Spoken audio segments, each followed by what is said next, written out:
Panel రెండు పోటీ చేశాయి. మేము 4 సెక్టార్లకి చేసాం, వాళ్ళు 4 సెక్టార్లకి చేశారు. 4 సెక్టార్లో ఆంధ్రప్రదేశ్ నుంచి మొత్తం 3000 మంది రావాలి. టోటల్గా మొత్తం 1400 మంది మొత్తం టోటల్గా వచ్చి ఓటు హక్కు వినియోగించుకున్న ప్రతి ఒక్కరికి పేరు పేరున ధన్యవాదాలు తెలియజేస్తున్నాం.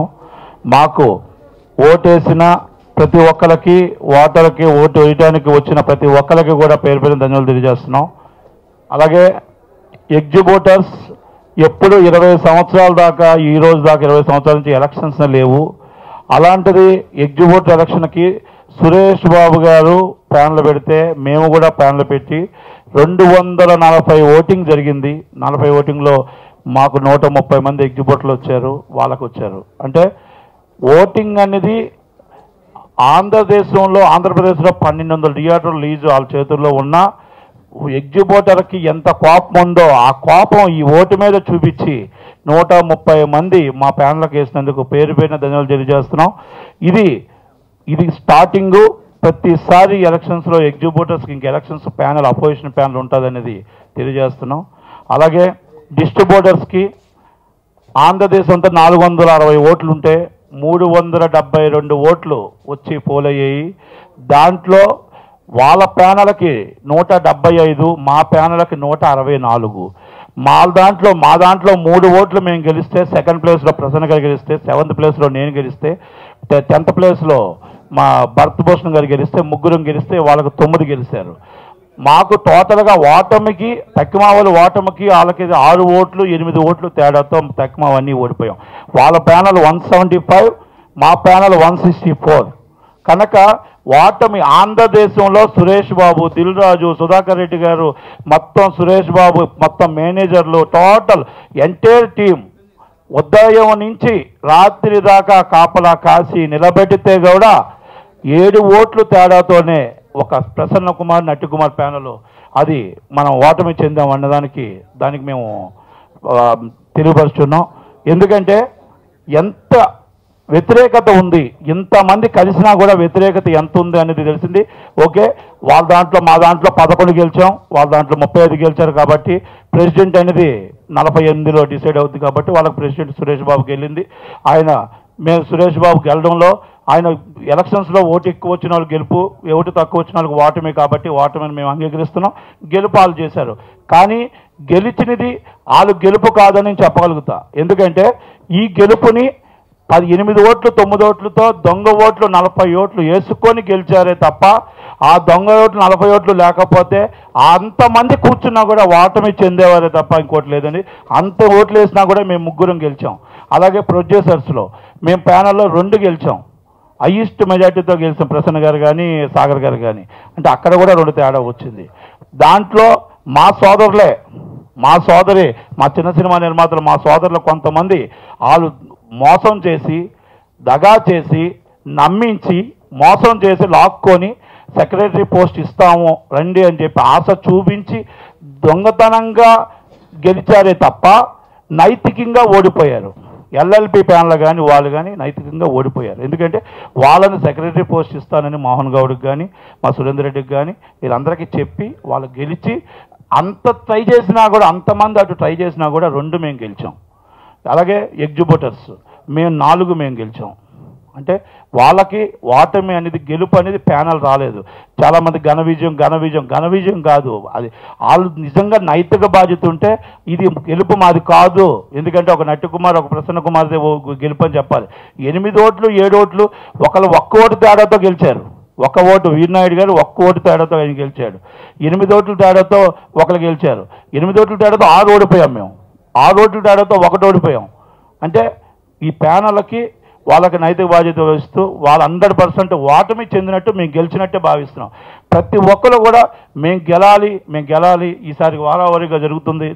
ప్రసన్న కుమార్, నట్టి కుమార్ ప్యానల్ గెలాలి అన్న ఆలోచన ప్రతి ఒక్కరికి ఉంది.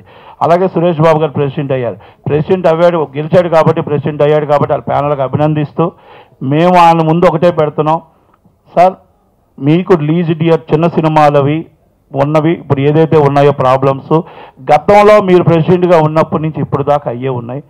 దాన్ని ఏ విధంగా చేస్తారు, అలాగే ఇప్పుడున్న 2 స్టేట్లు అయిపోయాయి. ఈ 2 స్టేట్లని ఏ విధంగా ఈ ప్రాబ్లమ్స్ సాల్వ్ చేస్తారు? ఎందుకంటే ఇష్యూ అనేది ఎప్పటి నుంచో వస్తుంది. అది విజయవాడ ఆంధ్రప్రదేశ్కి హెడ్ ఆఫీస్ అవ్వాలి, ఇక్కడ వచ్చి తెలంగాణకి ఇక్కడ అవ్వాలి. అది 2 స్టేట్స్ తెలుగు ఫిల్మ్ ఛాంబర్ అని పెట్టారు. వాళ్ళకి వీళ్ళకి క్రిమినల్ అని పెట్టాలి. ఎందుకంటే ఇది మనం కాన్స్టిట్యూషన్ యాక్ట్ దాని ఉంది. ఆ యాక్ట్ ప్రకారం ఎలా చేయాలి అనేది కూడా సురేష్ బాబు గారు మరి ఎలక్షన్ అయిపోయింది, దానికి వాళ్ళు గెలిచారు కాబట్టి మేము ప్రతిపక్షంలో ఉన్నాం. మేము ప్రతిపక్షంలో లేమో, మేము ఏదో మేము గెలిచాము మేము ఉన్నామని అనుకుంటే తప్పు. ప్రతిపక్షంలో 100% గట్టిగా ప్రసన్న గారు కానీ, నేను కానీ, భరత గారు కానీ, సాగర్ గారు కానీ ప్రతి దానికి కూడా మీరు మంచి చేస్తే అభినందిస్తాం, చెడు చేస్తే వ్యతిరేకిస్తాం. అది ప్రెస్ దగ్గరికి వెళ్ళకూడదు, అక్కడికి వెళ్ళకూడదు, ఇక్కడికి వెళ్ళకూడదు అంటే కాదు. రెండోది, మా నిర్మాతలను ఎల్ఎల్పి ప్యానల్లో కొంతమంది ప్రెస్కి పబ్లిసిటీలు ఇవ్వద్దు అని చెప్పేసి అది కూడా కొంచెం చేస్తున్నారు. అది 100% కరెక్ట్ కాదు. ఎవరి స్వేచ్ఛని వాళ్ళని వదలాలి. ఎందుకంటే ఫస్ట్ నుంచి మేము ఒకటే పోరాడుతున్నాం, అందరి స్వేచ్ఛ. ఎవరి నిర్మాతకి ఎంతమంది తాగుతుందో అంతమందికి ఇచ్చుకుంటాడు. ఒక్కొక్కరికి ఒకరికి ఇవ్వాలా, 2కి ఇవ్వాలా, 3కి ఇవ్వాలా, నా ఇష్టం మీద ఆధారపడి ఉంటుంది. కనుక దాన్ని కూడా ఈ సురేష్ బాబు గారు కానీ ఇప్పుడు వచ్చిన కొత్త ప్యాన్లు కానీ అది దృష్టిలో పెట్టుకోవాలి. దాంట్లో ఇంతమంది చేసినా కూడా ఎల్ఎల్పిలో 2 ఓడిపోయారు అంటే దాని ఎంత జనాలు ఎంత వ్యతిరేకత ఉందనేది కూడా అర్థం చేసుకోవాలి. అది రెండోది, ఈరోజు ఈ ప్యానల్ గెలిచింది. ఈరోజు చాలామంది నిన్న ఏదో మెసేజ్లు పెట్టారు, ఎస్ మేము గెలిచాం. గెలుపు మీది కాదు, గెలుపు అనేది ప్రసన్న కుమార్, నట్టు కుమార్ ప్యానల్దే. 6-7 మొత్తం 45 దొంగ ఓట్లతో మీరు 8 ఓట్ల తేడాతో గెలిచారే తప్ప మీరు గెలిచారు కాబట్టి మిమ్మల్ని అభినందించి సీట్లో మీకు గెలిపించాం అంతే తప్ప మీరు గెలుపు మీది అనుకుంటే తప్పు. సురేష్ బాబుని ప్రెసిడెంట్గా 100% ఈ స్టైల్ ఇప్పటికి వ్యతిరేకిస్తున్నాం, అప్పుడు వ్యతిరేకించాం, ఇప్పుడు వ్యతిరేకిస్తున్నాం. ఆయన గెలిచాడు కాబట్టి ప్రెసిడెంట్ అయ్యాడు కనుక ఆయన అన్నీ చేస్తే అభినందిస్తాం, చేయకపోతే వ్యతిరేకిస్తాం. లీజ్ ఓనర్స్ని 100% మేము వ్యతిరేకం. లీజు సినిమాలు ఏదైతే లీజు థియేటర్స్ ఉన్నాయో రెంట్లు అనేది 100% కంట్రోల్ చేయాలి. సర్వీస్ ట్యాక్స్ అనేది మొత్తం టోటల్గా అప్రూవల్ రావాలి. ఆన్లైన్ టికెటింగ్ రావాలి. ఇవన్నీ ఈ సంవత్సరంలోగా చేస్తారా, లేకపోతే ఎలాగైనా మేము కూడా మన దగ్గరుండి మేము ప్రతిపక్షం నుండి పోరాడుతాం అనేది వచ్చిన ప్రతి ఒక్క మీడియా కూడా అడుగడుగున మా ప్యాన్లకు వెళ్ళటానికి, నిలబడటానికి, ఈరోజు మేము ఈ స్టేజ్ మీ ముందు రావటానికి అడుగడుగున ప్రతి ఒక్కరు కూడా మాకు సహాయం చేసిన ప్రతి ఒక్కరికి పేరు పేరున ధన్యవాదాలు తెలియజేస్తూ థ్యాంక్ యూ వెరీ మచ్. మన ప్రోగ్రెసివ్ ప్యానల్లో పేర్లు బిల్డప్లు ఒక వాల్యూ ఉందనుకున్న బ్యాచ్ ఒక పక్కనుంటే, చిన్నవాళ్ళం కేవలం ఇవాళ సినిమా ఇండస్ట్రీ ఇబ్బందుల్లో ఉంది, ఇబ్బందులు ప్రాపర్గా థియేటర్స్ దొరకట్లేదు, ప్రాపర్గా డిస్ట్రిబ్యూషన్ వ్యవస్థ లేదు, వీటికి ఇబ్బందుల నుంచి తరిమి కొట్టాలంటే చిన్నాన్ని ఒక ప్రొడ్యూసర్ కానీ ఒక డిస్ట్రిబ్యూటర్ కానీ వాళ్ళ కాళ్ళ మీద వాళ్ళు బతికే పరిస్థితి కాకుండా ఎవరో కాళ్ళ దగ్గరికి వెళ్ళి మోకరిల్లి వాళ్ళ కాళ్ళకి దండం పెట్టితే కానీ బతకలేని పరిస్థితి నుంచి వాళ్ళ కాళ్ళ మీద వాళ్ళు నిలబడేటట్టుగా ఉండటం కోసం చిన్నాళ్ళందరం కలిపి మన ప్యానల్ అని పెట్టుకోవడం జరిగింది. దీంట్లో 6 ఆంధ్ర రాయలసీమకు సంబంధించిన వాళ్ళు, 6 తెలంగాణకు సంబంధించిన వాళ్ళు 12 మంది నిలబడటం జరిగింది. వాళ్ళు ఒక 12 మంది నిలబడ్డారు. దానిలో అత్యధిక మెజారిటీతో మన ప్యానల్లోంచి నేను సాగర్ గారు మేము విన్ అయ్యాం. అలాగే సెక్టార్ నుంచి నేను, సాగర్ గారు, నట్టి కుమార్ గారు, సిఎన్ రావు గారు, ఆర్కే 5 విన్ అయ్యాం. వాళ్ళందరూ అంటే ఇండస్ట్రీ స్టాల్వర్స్ అనే రేంజ్లో ఉండే వాళ్ళందరూ ఒక పక్కన ఉంటే, ఒక పక్కన మేము ఉండడానికి నిర్మాతల మమ్మల్ని నమ్మి వాళ్ళందరినీ కాదని కూడా 425 ఓట్లేసి మేము మీ వెంట ఉన్నాం, మా ఇబ్బందుల్ని మీరు పరిష్కరించగలరు అని వాళ్ళు నమ్మి, ఇక్కడ యాక్చువల్గా ఏంటంటే పెద్ద నిర్మాతలు కానీ వీళ్ళందరూ కూడా అక్కడ పోల్ దగ్గర ఉండేటప్పటికీ వాళ్ళ డామినేషన్ మా వాళ్ళు తట్టుకోలేకపోవడంతో వాళ్ళు గెలవటం జరిగింది. సరే, ఏదైనా గెలుపు ఓటములు వాళ్ళు ఎవరైతే ఓటర్ డిసైడ్ చేశారో ఆ డిసైడ్ చేసిన దానికి మనం బద్దులై ఉండాలి, దానికి వ్యతిరేకంగా ఉండటానికి లేదు. దాటితే డిస్ట్రిబ్యూటర్లో మన ప్యానెల్ పోటీ చేయలేదు. కేవలం ప్రసన్న కుమార్, నట్టి కుమార్ ప్యానెల్ ఒక వర్గం, సుధాకర్ రెడ్డి గారి ప్యానెల్ ఒక వర్గం, వాళ్ళు కంటెస్ట్ చేయటం జరిగింది. మేము 11 మందిని కంటెస్ట్ చేస్తే 11 మందిలో 3 గెలిచాం. 3 కూడా అత్యధిక మెజార్టీతోనే గెలిచాం. వాళ్ళు 8 మంది గెలిచారు. అంటే గతంలో వాళ్ళు 1 సైడెడ్గా 12 గెలిచే పరిస్థితి నుంచి ఇవాళ వాళ్ళల్లో 3 ఓడించే రేంజ్ పరిస్థితికి తీసుకొచ్చాం. ప్లస్ గెలిచిన దాంట్లో కూడా 12లో నేను సెకండ్ పొజిషన్లో గెలిపించారు. అట్టగా నట్టికుమార్ గారిని, భరతభూషణ్ గారిని కూడా ముందే గెలిపించారంటే రియల్గా పంపిణీదారుల వ్యవస్థ నాశనం అయిపోతుంది, అది పూర్తిగా కనుమరుగయ్యే పరిస్థితి ఉంది.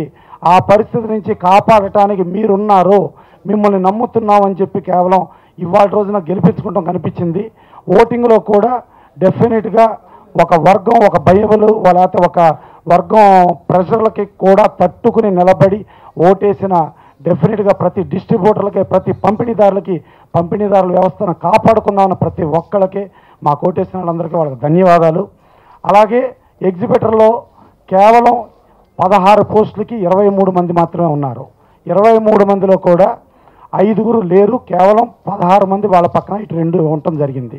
సో అది 2 ప్యానల్స్ పోటీ పడినాయి అని చెప్పేది అది అబద్ధం, ప్యానల్స్ కాదు. అలాగే స్టూడియోలో ఒక ప్యానల్ మాత్రమే పోటీ పడింది, మిగిలిన వాళ్ళందరూ ఇండిపెండెంట్గా పోటీ పడ్డారు. అందుకని నిన్న నేను చూశాను, ఒక పేపర్లో మన ప్యానల్ ఒక లిస్టు లాగా ఇచ్చారు, ఇటు ఇంతమంది గెలిచారు అటు అంతమంది గెలిచారు అది ఇదని ఇచ్చారు. అది సరైంది కాదు. దయచేసి మీడియాగా మీరు వాస్తవాలను మాత్రమే ప్రతిబింబించేట్టు, వాస్తవాలను మాత్రమే మీరు రాసేటట్టుగా దయచేసి మీరు రాయండి. ఇవాళ రోజున అందరూ గెలిచిన వాళ్ళం ఎవరైనా కానీ గెలవటం జరిగింది. ఒక నిర్మాణాత్మకంగా పరిశ్రమను ముందుకు తీసుకెళ్ళటానికి, ఇవాళ పరిశ్రమ ఉన్న ఇబ్బందుల నుంచి అధిగమించడానికి, ఒక సినిమాకి ఒక తెలుగు చలనచిత్ర పరిశ్రమలో తెలుగు సినిమా స్టామినా ఎంత అంటే ఇవాళ రాజమౌళి బాహుబలి చూపించాడు. బాహుబలి ఆల్ రికార్డ్స్ని కొట్టేసింది. ఒక రకంగా చెప్పాలంటే బాలీవుడ్ హాలీవుడ్ని కూడా కొట్టిన స్థాయిలో బాహుబలి వెళ్ళింది. బాహుబలి వెళ్ళింది కదా అని అన్ని బాహుబలి కాదు, అది ఒక్క బాహుబలే. మిగిలిన వాళ్ళందరూ ఇక్కడ బళ్ళాల దేవుడి రాజ్యంలో అందరూ అయిపోతున్న పరిస్థితి. ఈ బళ్ళాల దేవుడి రాజ్యం నుంచి మళ్ళా బాహుబలి రావాలి. సో దీనికి 100% సినిమా పరిశ్రమ బాగుపడాలంటే చదలవాడ శ్రీనివాసరావు గారి ఆధ్వర్యంలో రామోజీరావు గారి సహకారంతో 5,000 మినీ థియేటర్లు ప్లాన్ చేసి ప్రతి చిన్న ప్రొడ్యూసర్లకి థియేటర్లు దొరకని సమస్య కానీ, అలాగే డిజిటల్లో ఉన్న కాస్ట్లను తగ్గించుకునే పరిస్థితిలో కానీ పరిశ్రమను కాపాడుకోవటానికి అందరం ఈ ఎన్నికల్లో గెలుపోవటంలో ఛాంబర్లో కౌన్సిల్లో ఇవన్నీ పక్కన పెట్టి మేము డెఫినెట్గా ఆ 5,000 థియేటర్లు రావడానికి రామోజీరావు గారి సహకారంతో 2 రాష్ట్ర ప్రభుత్వాలతో విన్నవించుకుని ముందుకు వెళ్ళి పరిశ్రమలో ఒక ప్రొడ్యూసర్లకి థియేటర్లు దొరకని సమస్య కానీ, ఒక డిస్ట్రిబ్యూటర్ బతకలేని సమస్య నుంచి కానీ పరిష్కారం తీసుకెళ్తాం. కానీ మేము వాళ్ళట్ట వీళ్ళెట్ట అని చెప్పి మేము అవసరం లేదు. మేము నిర్మాణాత్మకంగా వెళ్తాం. ప్లస్ మాతో మొత్తం ఛాంబరు కౌన్సిల్ కలిసి వచ్చి ముందుకు వెళ్ళదలుచుకుంటే అందరం కలిసికట్టుగా ముందుకు వెళ్ళి పరిశ్రమని మనం బ్రతుకుదాం, మనం బ్రతికించుకుందాం అనే పద్ధతిలోనే ఉందాం. కానీ మేము మాత్రమే బతుకుతాం, అందరూ చచ్చిపోండి అనే దానికి విరుద్ధంగా వెళ్దామని అనుకుంటూ మాకు ఓట్లేసి మమ్మల్ని గెలిపించి ఇచ్చేసిన ప్రతి ఒక్కళ్ళకి మా ధన్యవాదాలు, మా కృతజ్ఞతలు తెలియజేసుకుంటూ